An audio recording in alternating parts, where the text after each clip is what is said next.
What's happening, y'all? Welcome back. Wake Up Barstool here on a Wednesday. And as it is Wednesday, it's time for Wiseman, where we talk about maybe some of the Heisman potential candidates that are not being talked about enough. Maybe some are being talked about too much.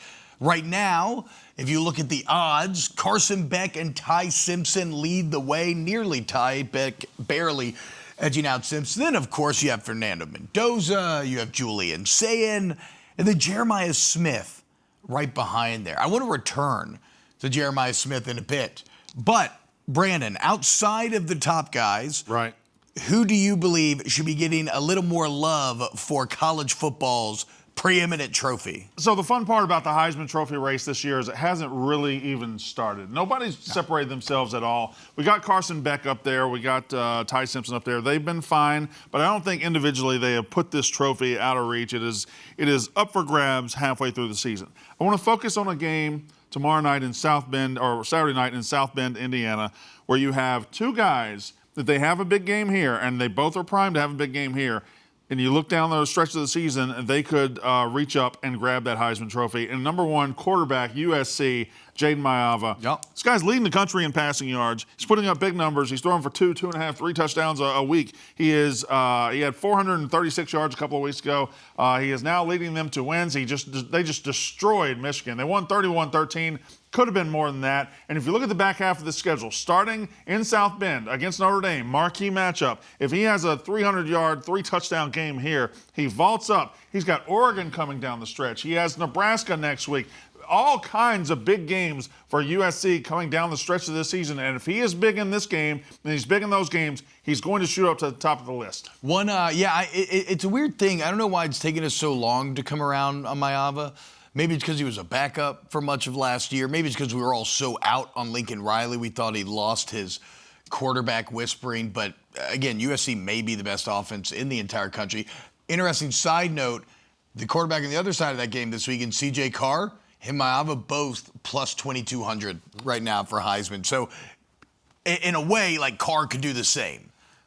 But he won't have the stage down the road to I think, get across the finish line. Well, the reason I'm saying no is because I am going to the other side and I'm picking a different player who can emerge in the Heisman race coming out of this game, and that's Jeremiyah Love. If you remember the beginning of the year when Notre Dame started 0-2, what was their problem? They didn't get the ball to Jeremiyah Love enough. Well, over the last 4 weeks, 5 games, they have fixed that. He is now rushing. I think he had 137 yards a couple of weeks ago, 100 yards last week. He's scoring 2 touchdowns a game. He is the engine that is now driving this Notre Dame car again. And as they come down the stretch of the season, USC is not very good defending the run. I believe if he has 200 yards and 2 touchdowns on Saturday night, Jeremiyah Love pops right back up into the mix. He's got 530 yards on the season right now. His last 6 games are not against great opponents. I think his numbers could really shoot up in the back half of the season. Jeremiyah Love is a guy that was forgotten because his coaches forgot him in the first 2 weeks. And now, going forward in these big games, and they don't have many left. No. If he's big in this big game, Jeremiyah Love shoots back up to the top of the Heisman rate. Yep. And it's looking historically good for Jeremiyah Love to win Heisman, plus 4,500. Every year, the U.S. airstrikes Yemen, a running back with a dad named Jason wins the Heisman. That can't be true. Okay. All right. Was there how much? I need to know the previous 2025, 2009, and 2002. So 2002, the Heisman winner was Carson Palmer. No, I'm kidding. Oh. See, this is why his stats are the best. I was going right with it. I was right along with it for the ride. I don't got it in me anymore. I firmly no more believe you. Coincidences left on this world. I scraped through every possible one. There's got to be coincidences out there we're somewhere. Out of coincidences. We're out of coincidences? They're obsolete. This is why parity sucks in college football. We're already out of coincidences halfway through the season. But remember one that was true.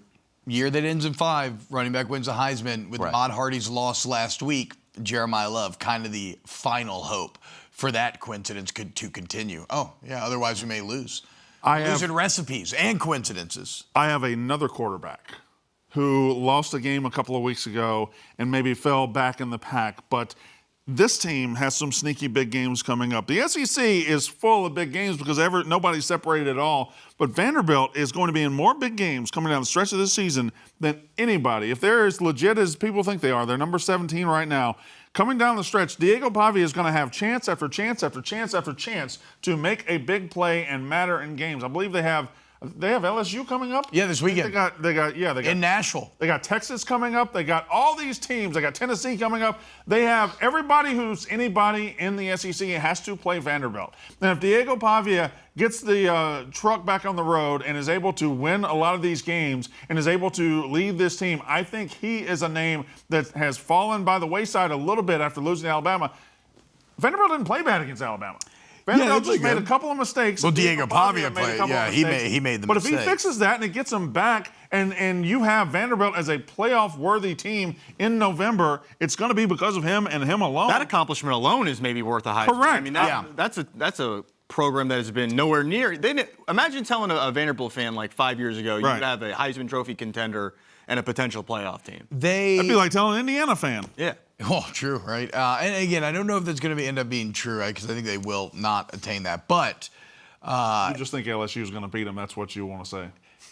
Just say it. Well, yeah, I think LSU is going to be Vanderbilt. Are you concerned that if they beat Vanderbilt, that Penn State might come a knocking for Brian Kelly? I've been saying it all week. I desperately hope that does not happen, but with a lot of coaching jobs opening up, I mean, I think you have to kick the tires on the winningest active coach in college football. Yeah. So I'll protect him at all costs. Sloan, too? I'll protect him at all costs, guys. T-Bob. What? I heard an interesting name for the Penn State job last night. What was it? But if you can't see my mouth moving, you don't know who said it. I think Mike Elko would listen to him. Okay, yes. The Mike Elko stuff is also maybe a bit. I think Mike Elko would listen to him. A bit flavor of the month. Did you know that every single coach apparently is from Pennsylvania? A lot of ties. Easy to have ties to Penn State, apparently. Yep. It all comes back to the PSAC. What's in the water in western Pennsylvania where every coach is from there? Oh, the confluence of 3 rivers. 3 different rivers. Which one? That is literally what's in the water. Wait. You guys know them. The Ohio, the Monongahela, and the Allegheny. Perfect. What? How did you know that? Just Three River Stadium used to sit in Pittsburgh. Oh, okay. Right on. Also, oil, right? Gas? It's natural gas, right? Natural gas, right? In Western PA? Well, they got what's the resource in Western PA? I would say steel, yeah. Yeah. Steel would be the main one. But the namesake. But we make that. Make steel. It's not a resource, right? How does steel get made? It's a natural resource. Is steel man-made? Is steel grow? We can't grow steel. Well, is steel, what do we put in steel? Yeah, is it like natural minerals and metals that we combine to make steel in an alchemical process? Or can you find a steel deposit? My job. What is... You can't find a steel deposit, right? Like you can find silver deposits, you can find... AI doesn't know. But what is bronze made out of? Let's make some steel on the show. Mystery. How are we going to make steel? By the end of the episode, iron and carbon. We will make steel. We would need a torch of some sort, right? We need a torch. I mean, I've seen Rudy. They make steel in Rudy. Yeah. That's Notre Dame football. Yeah, somebody gets killed. Yeah, it's a dangerous job making steel. But are you refining it, or are we actively making it? There is a steel refinery, but I assume it's the steel they already make before they refine it. Beats me. Nobody here knows the process of making steel. Zero clue. What? Our grandfathers went to wars. It's carbon and iron. Okay, so we find an iron we do deposit. find iron deposits, and we turn that into steel. Look at that, guys. Learning new things every day here on Wake Up Barstool. Other Wiseman guys, you have Damon Williams on this list. Well, you just tell them who's on my list. We got more Washington talk, I think, coming up a bit later in the show. We can get into Williams. He'll definitely have a chance as well. I wanted to mention a name, though. Like, I went through all the favorites, right? Jeremiah Smith is currently 5th on the Heisman odds right now. How can he be 5th and Mekhi Lemon not even be on the board? I'm talking not even, and you're like, well, who's Mekhi Lemon? Mekhi Lemon is USC's best player, their receiver. He is currently leading the Big Ten in receptions, leading in yards per game. He's got 44 catches on the year. Jeremiah Smith has 40. He's averaging 113 yards per game. Jeremiah Smith's averaging 83. He's got him outpaced by 30 yards and multiple catches. Touchdowns are equal. I think Smith has one more. It just goes to show how much name recognition and storyline can matter, because Mekhi Lemon is objectively outperforming Smith. And I would guess, if you look at Blitnikoff odds right now, Smith would be leading the way. This is probably very similar to the Malik Neighbors, Marvin Harrison Jr. debate we had about a couple years ago. I think it is probably, like you said, just physical traits people are projecting to the NFL, saying Jeremiah Smith is like the greatest wide receiver prospect we've ever seen, which is what we did 2 years ago for Marvin Harrison.